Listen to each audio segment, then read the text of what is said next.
मग आता भारतामध्ये हिमालयन नद्यामध्ये मुख्य 3 नद्या येतात.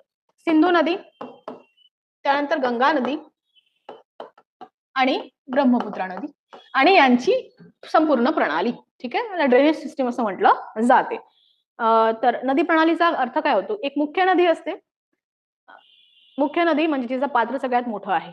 ठीक आहे, त्या पात्र मोठं आहे तर ती पाणी पण जास्त कॅरी करेल आणि तिचं वय सुद्धा जास्त असेल.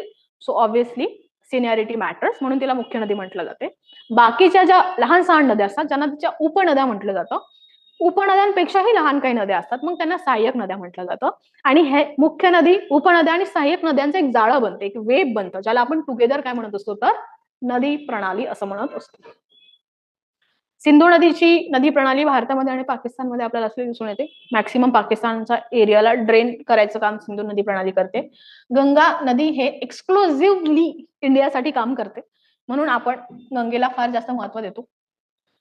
ब्रह्मपुत्र सुद्धा भारताच्या बाहेर आपल्याला असले दिसून येते, चायनामध्ये. तिला सांगपो असं म्हटलं जातं आणि भारतामध्ये ती येते आणि इथून मग बांगलादेशमध्ये जाते. ह्या 3 मुख्य आपल्याला हिमालय नद्या दिसून येते.